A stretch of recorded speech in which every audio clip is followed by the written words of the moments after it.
Hello everyone. In this session we will discuss about elasticities of demand. So we'll start with what is elasticity.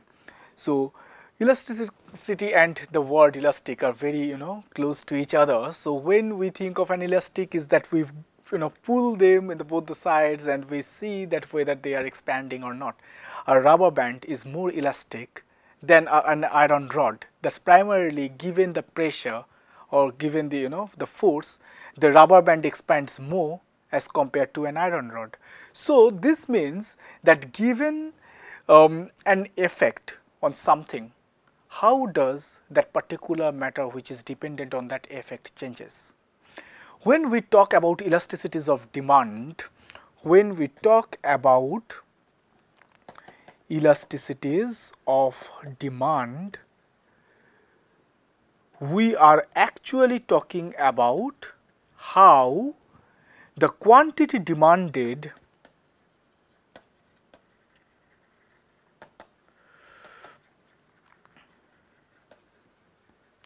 changes with respect to change in price.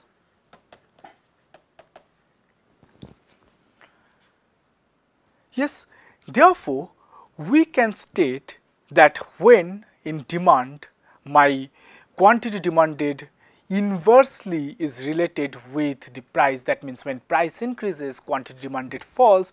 In price elasticity of demand, we want to estimate the responsiveness of quantity demanded for a particular commodity to changes in price. The responsiveness of quantity demanded for a particular commodity, because with the commodity to commodity, the responsiveness varies with change in unit price. So it is defined as the percentage change in quantity demanded. So price elasticity of demand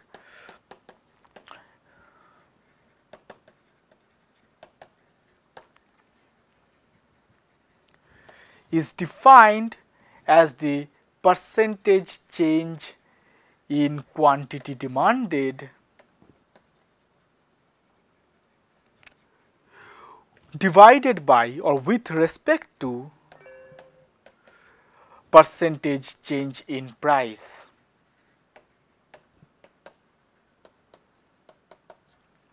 Therefore, this primarily shows that EP, you can keep capital E small p or small e small p or epsilon p, whichever way you want to keep it. It shows that percentage change in quantity demanded by percentage change in price. In a simpler way, we can show that percentage change in quantity demanded as total change in the quantity divided by the quantity, total change in price divided by the initial price. That means delta Q by delta P multiplied by P by Q. And they are essentially, if price say price of a particular medicine increases by 10%, how much the percentage change in demand takes place. Eventually, in a general framework, the demand should fall because of increase in price. So we can state that in our example, if percentage change in price is 10% and that leads to fall in demand by 2%, that means it is 2 by 10, that is 2 by 100 by 10 by 100, so which is eventually 2 by 10 and which is 0.2. And it is minus, that's primarily because price and quantity demanded is inversely proportional. So minus 0.2. What does it mean? What is the interpretation?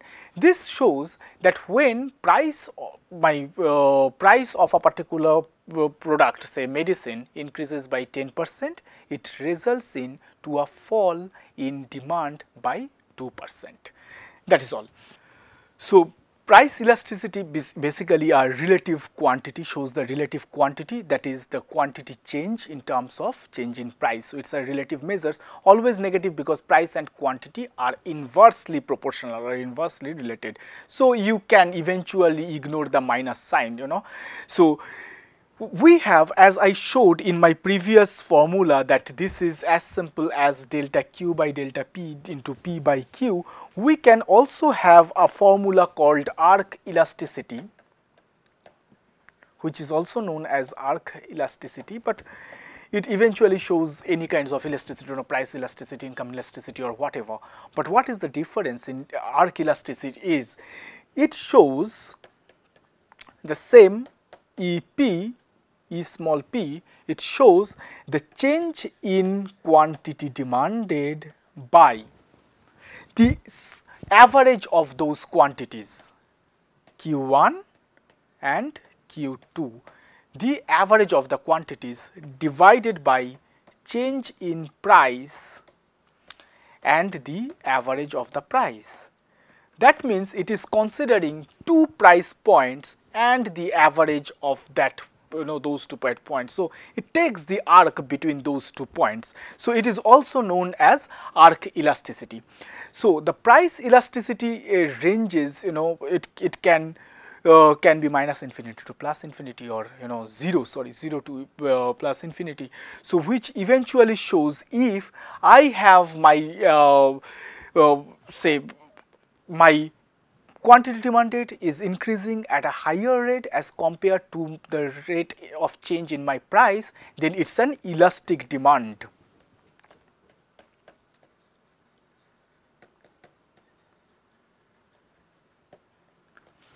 Elastic demand when my price elasticity is greater than 1.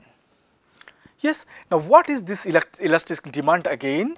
When the percentage change in quantity demanded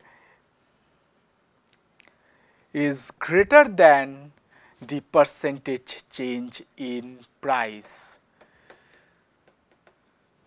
That means if my price changes by 10%, if my quantity demanded changes by 20%, that means the, you know, consumers are responding strongly to those price changes, and the, you know, the quantity demanded has fallen down more as compared to the change in price. That is an elastic demand. You know, when you, with a given force, your rubber band expands more, that is more elastic as compared to an iron rod. So, that is that elastic demand. So, over here total expenditures and prices are negatively related, inversely related in the elastic region of demand curve. We will discuss about that later. So, the total expenditure, you know, in terms of this to procure that good, P into Q, P of price of that price, and then the total amount of that price, PXX, is, you know, it's inversely related. Anyways, so the next one is unique elastic demand.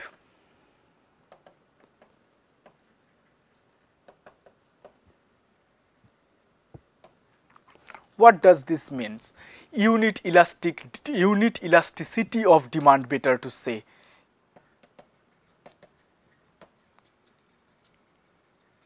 Yeah, elastic demand, unit elasticity of demand says when my price elasticity of demand is exactly equals to 1.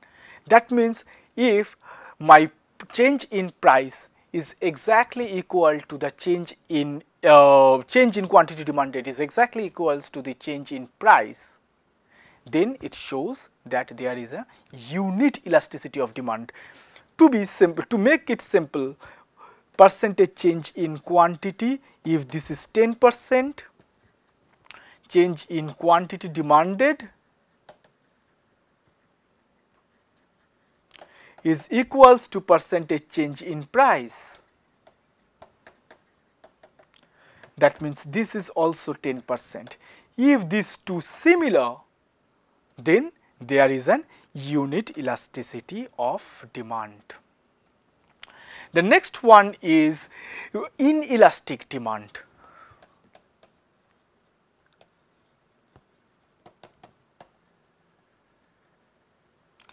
In inelastic demand, we get an elasticity which is less than 1. In inelastic demand, we get an elasticity which is less than 1. That means the percentage change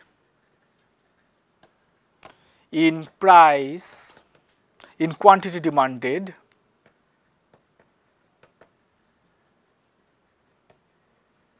is less than the percentage change in price. Percentage change in quantity demanded is less than the percentage change in price. Now, over here we see that if because of 10% rise in price, if my demand falls by just say 2%, if I take that first example, then there is an inelastic. So, this is 10% change in price is greater than the 2% change in demand or fall in demand. That means there is an inelastic demand. So, even if the price is increasing by a large margin, the impact on the demand is not that very high.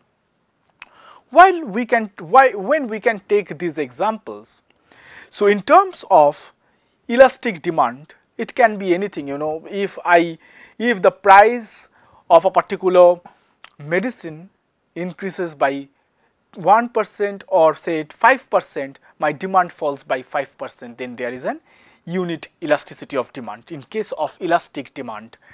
If say certain medicines, say some protein supplement, right, and then the price increases by 10%, and I think that okay fine, I won't take it, it has increased too much, I won't take that protein supplement anymore, I will try to get it from my regular diet, and the demand falls by maybe 20-25%, then there is an elastic demand.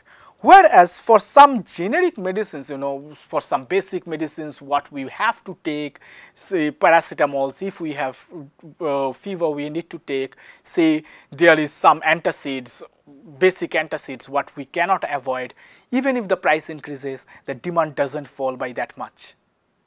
Yes, or if there is some life-saving medicines which do not have much of substitutes and all, so if there is some life-saving medicines, even if the price increases, I am bound to consume them. Therefore, even if the price increases by a large margin, the quantity demanded doesn't really fall by that extent. Yes, so in elastic demand, our elasticity is greater than 1. For unit elasticity, it is equals 1, and for inelastic demand, it is less than 1. What about the extreme elasticities?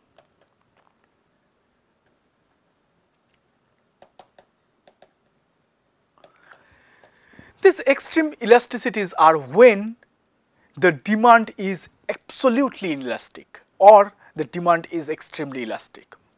So, what happens in case of when they are extremely inelastic? So, the first example can be price perfectly inelastic demand, perfectly inelastic demand.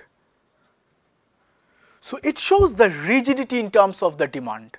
So, what happens even if my price changes, the demand doesn't fall or doesn't get impacted. So, even if my price increase, the demand doesn't change at all. So, no matter what the price, the quantity demanded remains unchanged. And if I can draw, then it will be a vertical line where if whatever the price is, my quantity is remaining unchanged at Q star. This is the perfectly inelastic demand, and in this perfectly inelastic demand it shows zero responsiveness, right? And in the next one, when we have again perfectly elastic demand,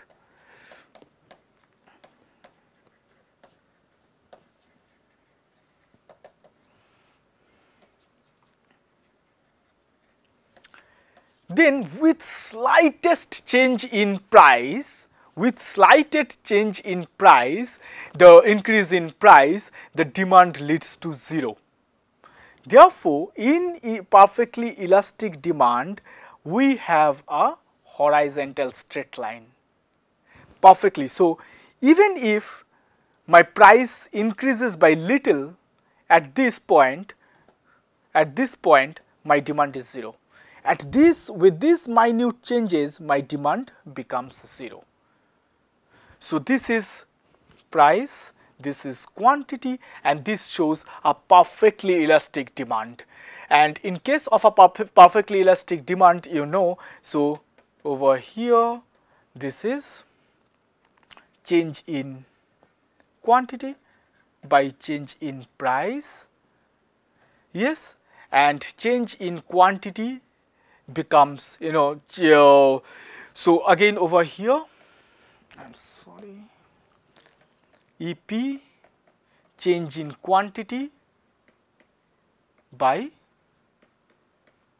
change in price. I am not showing the arc elasticity, I am just showing you the general formula, the easier formula, where we have this this simple Q and P, not the average of quantity and average of price. So over here it is infinite elasticity, over here this is 0.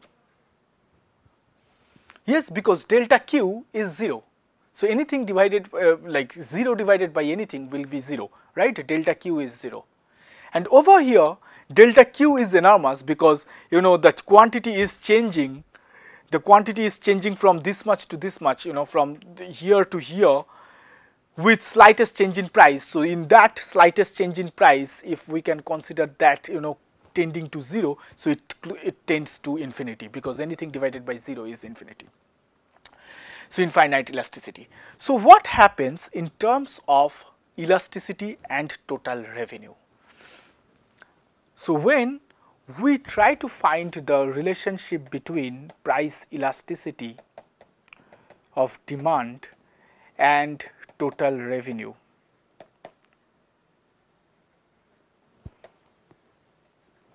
yes, how do I get total revenue? Total revenue is nothing but the price of a particular commodity multiplied by the quantity demanded of that particular commodity or quantity sold of that particular commodity. So when number 1,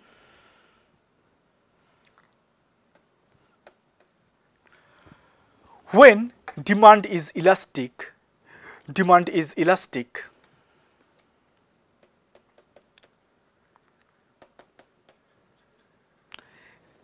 there is a negative relationship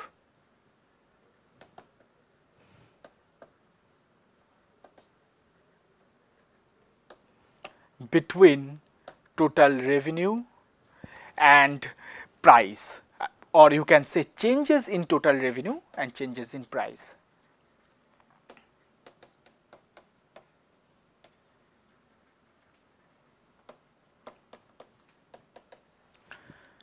Why so? That is primarily because, if just let us take an example, a very easy example, that when demand is elastic, what happens? My price, I'll change the color, say my price increases from 5 to 10 rupees. P1 equals 5, P2 equals 10. That means it has increased twice, right? Increased by twice. So what happens if my quantity demanded at price 1, P1 at price 5 was say 100 units, my quantity demanded after the rise in price falls down to 25 units.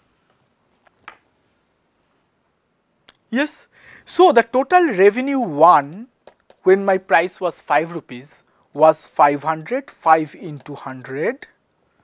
Total revenue 2 is 250, 10 into 25, 250. So your total revenue 1 is greater than your total revenue 2, where price in 1 is less than price in 2. So, the total revenue and price in a condition, in a case of elastic demand, has a negative relationship, where in case of unit elasticity, when there is unit elasticity, in case of unit elasticity of demand,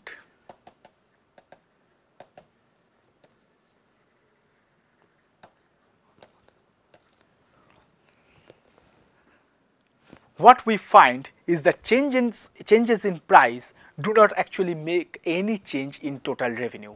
So, changes in price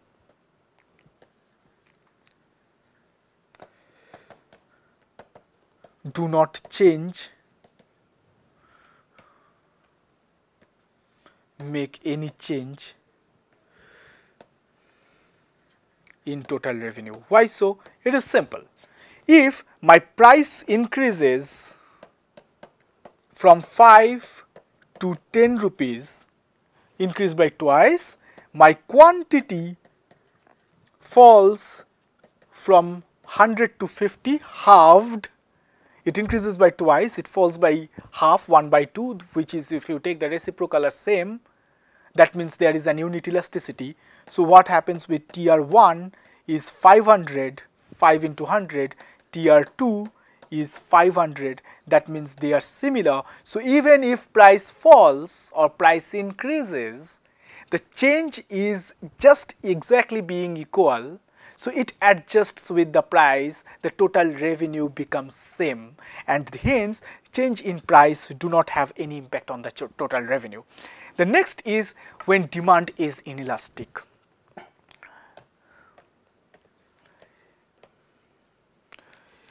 So, when demand is inelastic, it gives you a positive demand, I mean positive relationship between change in price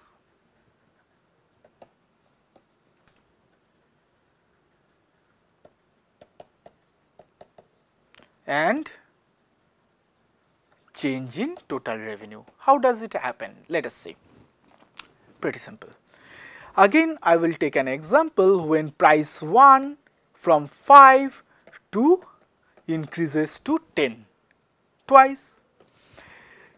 Quantity 1 doesn't fall that by half, you know. So, if it was 100 units, quantity demanded now becomes only 75 units, you know.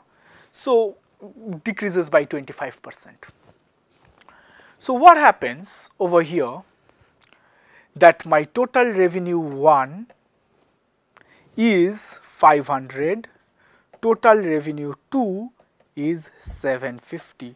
So, total revenue 2 is greater than total revenue 1, whereas price 1 is, or price 2 is greater than price 1. So, that means this 2 is moving in the same direction, total revenue and price, change in price and change in total revenue. When change in price is increasing, in inelastic demand, change in total revenue is also increasing. So, we have a positive relationship or positive association.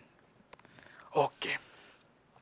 So, this is all about the relationship between total revenue and price. So, if we are moving towards the relationship between price elasticity of demand and total revenue, and we draw a kind of a demand curve, then we see, I will take a different color. So, over here it is the quantity, over here is the price, and at this we have an elastic demand, at this we have an unit elastic demand, and at this part we have an inelastic demand. Yes, and then we can see that demand or average revenue curve. This is my demand or average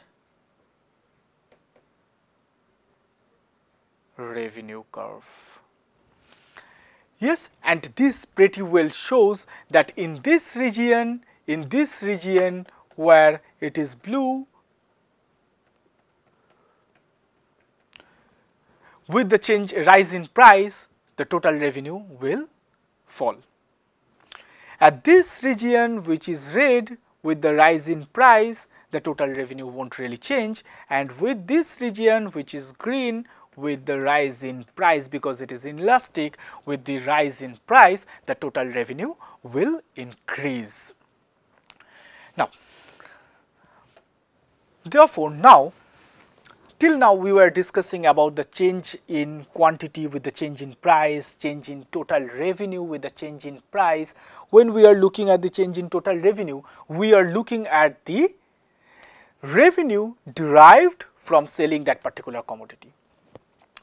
Where else, if I now look at the change in price of a related commodity, of a related good, how does my the quantity demanded changes? So what happens when we talk about related commodities? If you can go back to the earlier sessions, then if you remember, then we have two kinds of commodities which we are really interested in. One is substitute goods, and two are complementaries.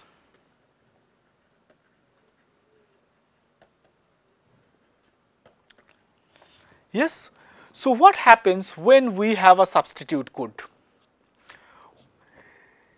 This kinds of elasticity is known as cross price elasticity.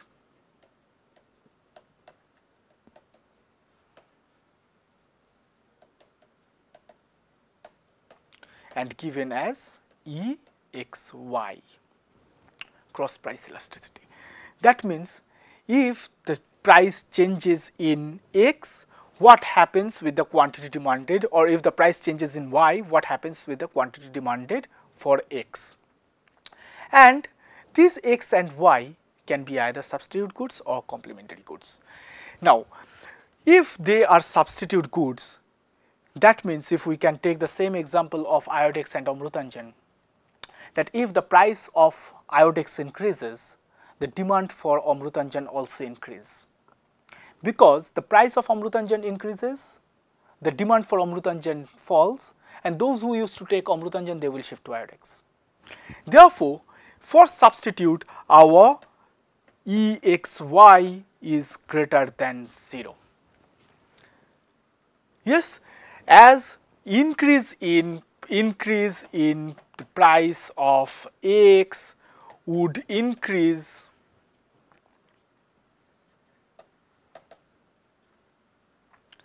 the demand for Y.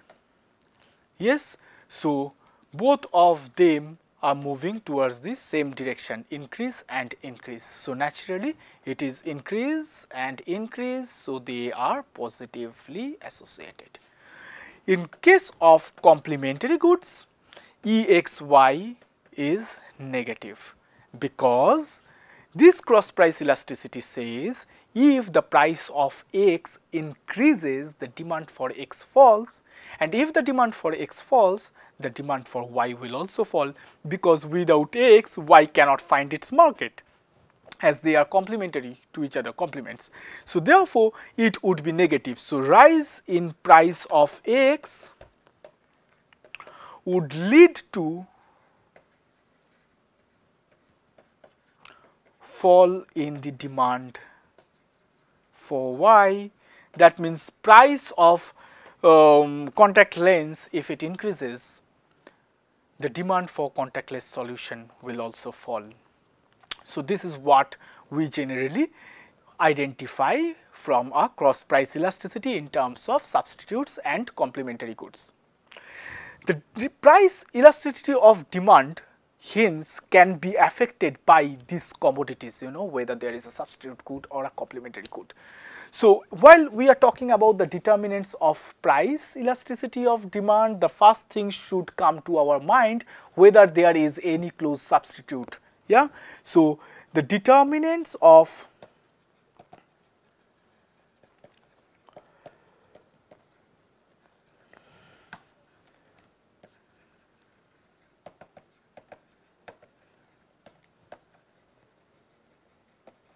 demand, the first thing should come to our mind is whether there is any close substitutes. If there is a close substitute, what will happen? Even if there is a rise in price, I just don't care.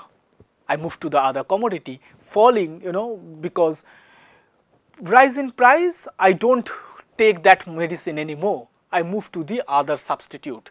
And there are plenty of substitutes. You can see the compositions are same, but the product are very, very similar kind of name, So all these, these pain bumps, Volvo, Volini, these, that, Move, they are basically by large they are similar.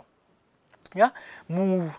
So the price change in one medicine can heavily impact its business because there are close substitutes. They will move to those substitutes.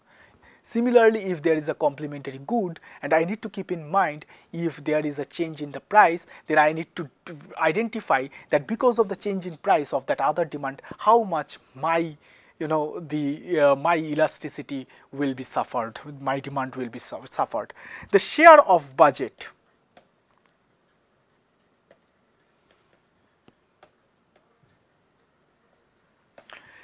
It shows that how much out of my total budget, how much I share for a particular commodity.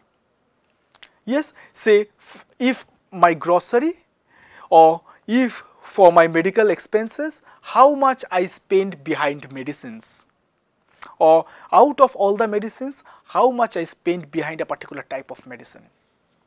Yes, so if there is a larger share or larger the share of consumers' total budget, the share of the consumer's total budget spent on that particular good,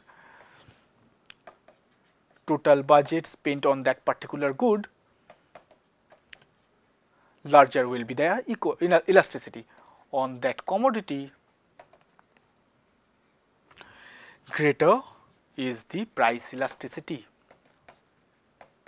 Because if price increases, I am already spending too much out of my entire budget for a particular commodity. If price increases, then I am actually consuming more and more. I cannot afford that because I also need to get other stuffs. So eventually, if I spend a larger share of my budget for a particular commodity and the commodity's price rises, I have to think over, and then probably I will cut down on that particular product in a manner that which increases the elasticity, which has a elastic demand. So my demand for that commodity will be decreasing more as compared to the rise in price. The length of time allowed for adjustment, today the price rises, I don't come to know. Or I have gone to a market, I need salt or I need a medicine, the price has suddenly increased yesterday or maybe sometimes back, I have no idea, but I had to take that medicine, right? That day my medicine is over, I have to take that medicine every day, or that time somebody in my family is ill, right? So I need to take that medicine and I don't have time for adjustment. So what I will do, the longer, so I will just write it down, time or length of time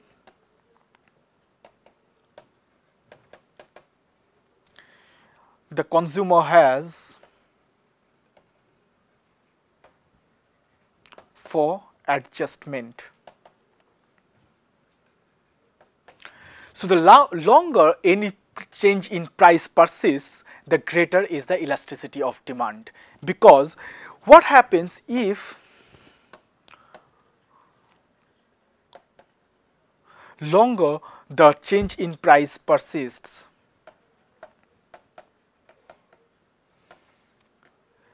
larger is the elasticity or higher elasticity.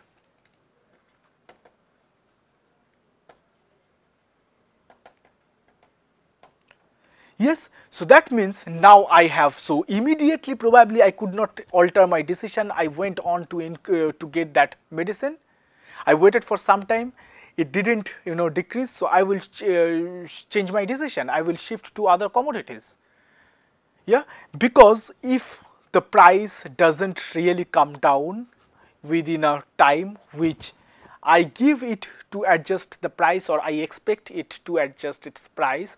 If the price doesn't fall during that period of time, I will not continue consuming that particular product, I will move to other products. So maybe many consumers, because we finally look at the market demand, and many consumers after a certain while may not continue with that particular product, and even if the price has increased by 10%, slowly at the shorter point of time it may be inelastic, that those who had to buy, they still bought. They had no idea, they didn't research about other alternatives, or they didn't think of really about that, or many of them were loyal, kind of loyal to that particular brand, so they didn't move. But for a longer period of time, every individual is rational, so they have to think over their decision to continue buying that particular commodity, and eventually the fall in demand for that price, if the price change persists for a longer period of time, it decreases by more than 10%, making this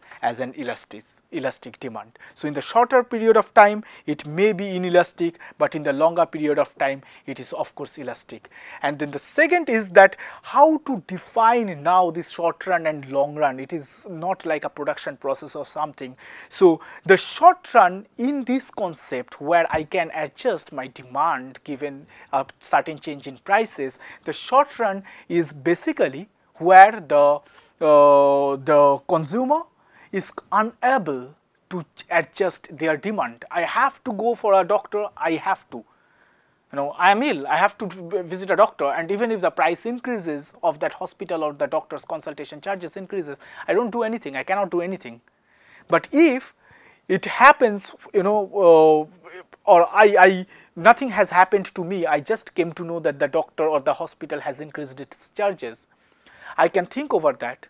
And when I am falling ill, or what I will do a little bit of search, and then probably people who have found some other doctors will consult if the doctor is good. So we can shift to that other doctor when something happens to my family, or I need to visit a doctor, because I have been given a time. So in the short run, the consumer cannot change. It is a too short time to adjust their demand after getting to know that the price has changed. A longer duration, long run, is basically a period long enough where you can decide upon whether you will continue with the buying the product or getting the services from a particular service provider or not. It is your choice.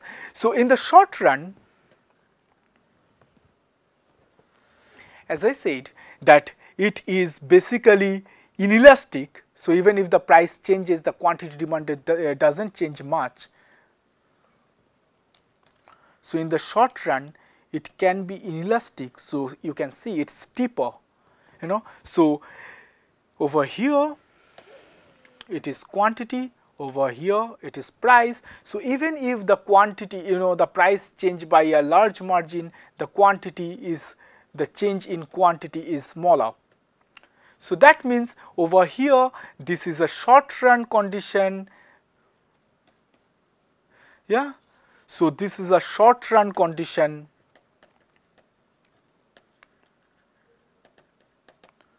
which shows inelasticity.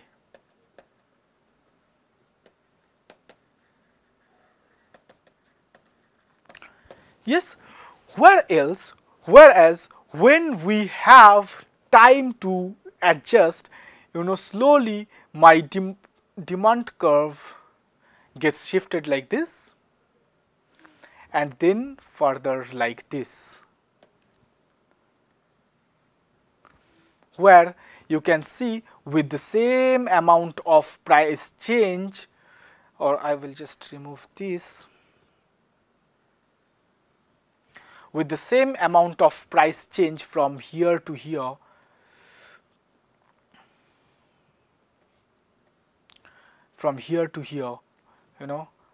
my quantity demanded falls from here to here.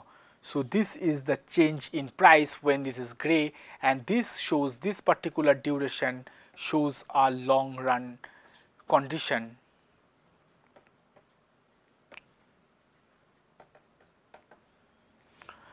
Long run condition where the change in quantity is greater than, or the percentage change in quantity is greater than the percentage change in price.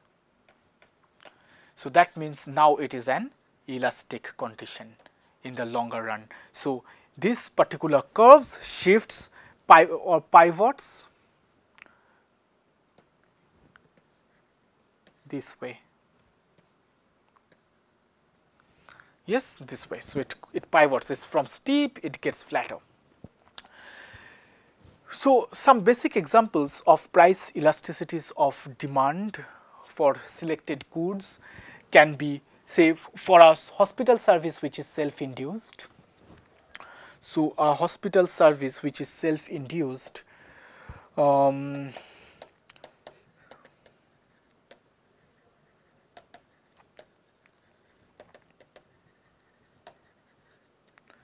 self-induced means when I decide that okay, I will go for some basic medical checkup, yeah, and in the short run and in the long run. So in the short run, the self-induced hospital service can be close to unit elastic or slightly elastic, whereas for long run it will be 2.7, that if a certain hospital or a certain diagnostic center is charging too high, I won't go to them. Right, I have 6 months time to figure out another one, or every 6 years or every 1 year if I do. So I can aramse take time and then slowly decide that whether I will go for this hospital service because it's self-induced or not. Eventually, if my hospital service is not self-induced, if my hospital service is recommended or referred by a doctor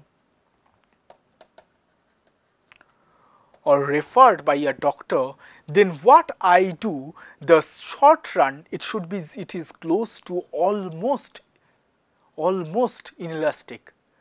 That means I cannot do anything. Even the price is more, the doctor has suggested me an immediate surgery, I have to go.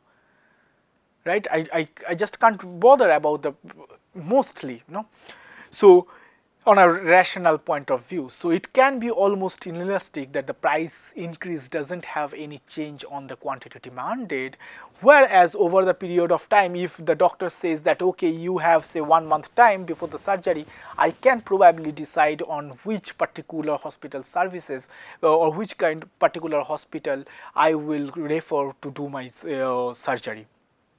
So similarly, we have to think this types of example can be in several ways. The private clinics, again, it can be close to unit elasticity.